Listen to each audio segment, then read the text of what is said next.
Revista Espírita. Segundo ano, 1859.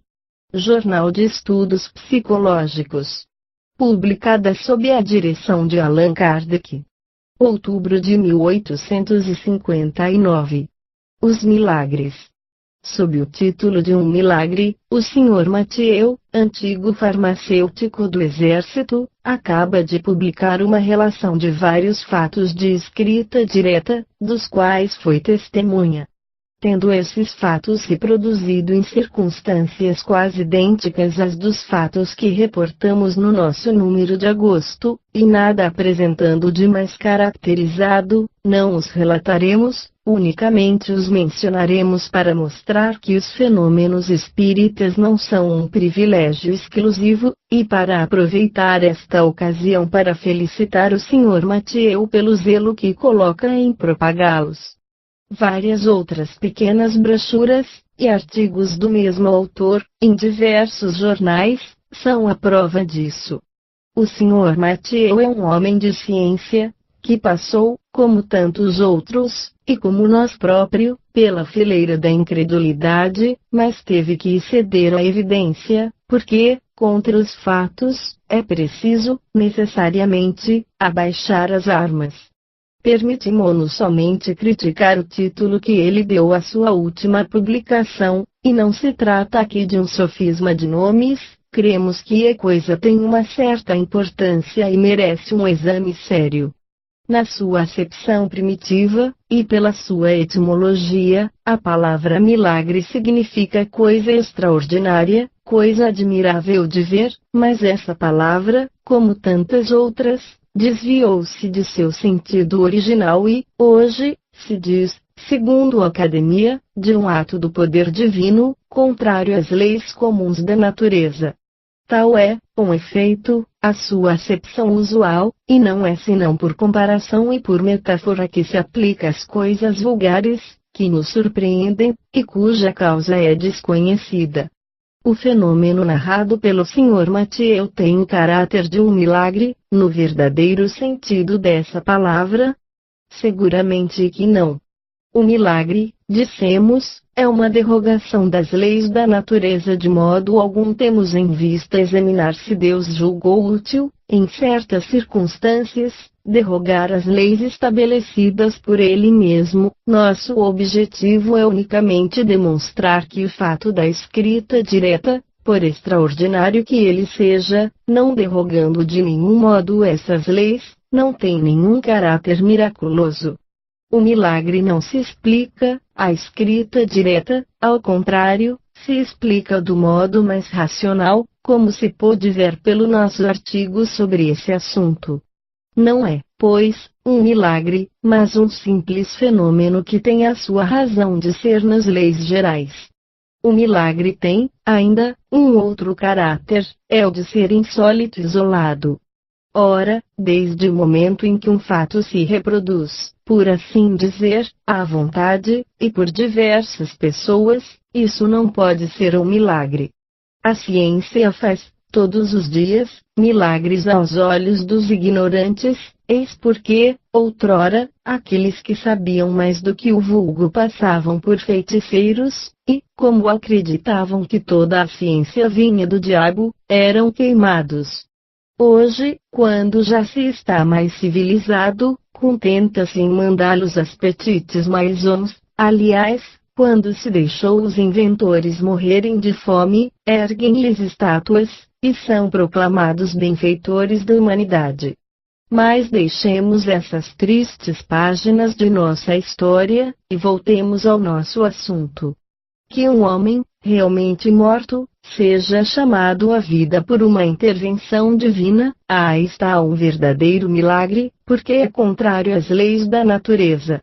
Mas se esse homem não tem senão as aparências da morte, se ainda nele resta vitalidade latente, e que a ciência ou uma ação magnética venha reanimá-lo, para as pessoas esclarecidas, é um simples fenômeno natural, mas, aos olhos do vulgo ignorante, o fato passará como miraculoso, e o autor será perseguido a pedradas ou venerado, segundo o caráter dos indivíduos. Se no meio de certos campos um físico lançar um papagaio elétrico e fizer cair o raio sobre uma árvore, esse novo Prometeu será, certamente, considerado como armado de um poder diabólico, e, seja dito de passagem, Prometeu nos parece singularmente haver precedido a Franklin. Voltando à escrita direta, é um dos fenômenos que demonstram, de modo mais patente, a ação de inteligências ocultas, mas, do fato do fenômeno ser produzido por seres ocultos, ele não é mais miraculoso do que todos os outros fenômenos que se devem a agentes invisíveis, porque esses seres ocultos que povoam os espaços são uma das forças da natureza, força cuja ação é incessante sobre o mundo material, tanto quanto sobre o mundo moral. O Espiritismo, esclarecendo-nos sobre essa força, nos dá a chave de uma multidão de coisas inexplicadas ou inexplicáveis por qualquer outro meio, e que puderam, nos tempos recuados, passar por prodígios. Ele revelou, do mesmo modo que o magnetismo, uma lei, se não desconhecida, pelo menos mal compreendida, ou, dizendo melhor, conheciam-se os efeitos, porque se produziram em todos os tempos, mas não se conhecia a lei. E foi a ignorância dessa lei que engendrou a superstição. Conhecida essa lei, o maravilhoso cessa, e os fenômenos entram na ordem das coisas naturais. Eis porque os espíritas não fazem mais milagres fazendo girar uma mesa ou os mortos escreverem, que o médico em fazendo o moribundo reviver, ou o físico fazendo cair o raio.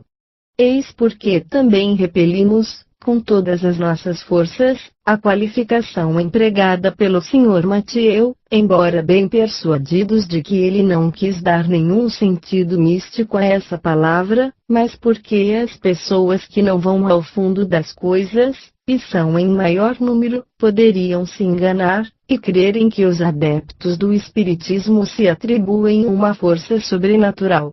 Aquele que pretendesse, com a ajuda dessa ciência, fazer milagres, seria ou um ignorante da coisa, ou um fabricante de tolos. É inútil dar armas àqueles que riem de tudo, mesmo do que não conhecem, e seria dar-se benevolentemente ao ridículo.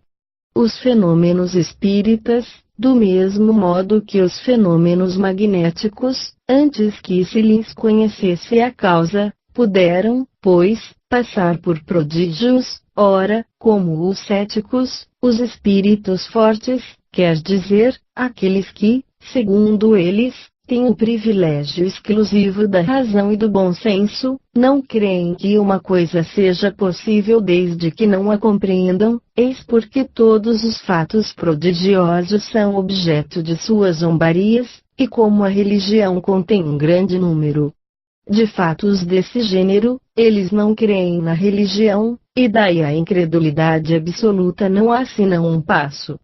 O Espiritismo, explicando a maioria desses fatos, dá-lhes uma razão de ser.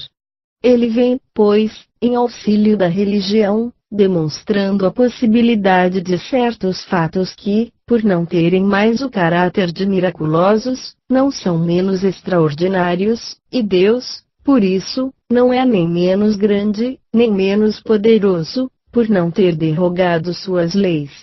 De quantas gráçulas as elevações de São Cupertino foram objeto? Ora, a suspensão etérea dos corpos pesados é um fato demonstrado e explicado pelo Espiritismo, dela fomos pessoalmente testemunha ocular, e o Sr. Home, assim como outras pessoas do nosso conhecimento, renovaram, em várias vezes, o fenômeno produzido por São Cupertino. Portanto, esse fenômeno entra na ordem das coisas naturais. Ao número de fatos desse gênero, é preciso colocar na primeira linha as aparições, porque são as mais frequentes. A de Salete, que divide mesmo o clero, para nós nada tem de insólita. Seguramente, não podemos afirmar que o fato ocorreu, porque dele não temos a prova material, mas, para nós, é possível, tendo em vista que milhares de fatos análogos recentes nos são conhecidos, cremos neles, não somente porque sua realidade foi averiguada por nós, mas, sobretudo, porque nos damos perfeitamente conta da maneira pela qual se produzem. Querendo se reportar à teoria que demos das aparições, ver-se-á que esse fenômeno torna-se tão simples e tão plausível quanto uma multidão de fenômenos físicos que não são prodigiosos senão pela falta de ter-lhes a chave. Quanto ao personagem que se apresentou a Salete, é uma outra questão. Sua identidade não nos foi, de modo algum, demonstrada. Constatamos somente que uma aparição pode ter ocorrido, o resto não é da nossa competência. Nosso objetivo não é examinar se Deus pôde derrogar suas leis fazendo milagres, no verdadeiro sentido da palavra. É uma questão de teologia que não entra no nosso quadro, que cada um guarde, pois, suas convicções a esse respeito. O Espiritismo disso não tem que se ocupar. Dizemos somente que os fatos produzidos pelo Espiritismo nos revelam leis novas, e nos dão a chave de uma multidão de coisas que pareciam sobrenaturais. Se alguns daqueles que passaram por miraculosos nele encontram uma explicação lógica e uma razão de ser, é um motivo para não mais apressar-se em negar o que não se compreende. Certas pessoas nos criticam por darmos as teorias espíritas, que consideram como prematuras. Elas esquecem que os fatos do Espiritismo são contestados por muitos precisamente porque parecem sair da lei comum, e porque dele não se dão conta. Dai-lhes uma base racional, e a dúvida cessa. Dizei a qualquer um, pura e simplesmente, que ides transmitir um despacho de Paris para a América, e dele receber a resposta em alguns minutos, e caçoará de vós. Explicai o mecanismo do procedimento, início ele crera sem ter visto operar.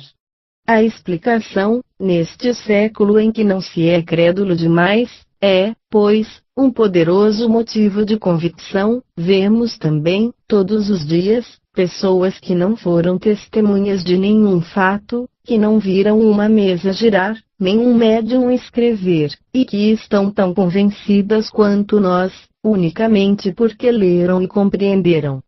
Se não se devesse crer senão naquilo que se viu com os olhos, nossas convicções se reduziriam a bem pouca coisa.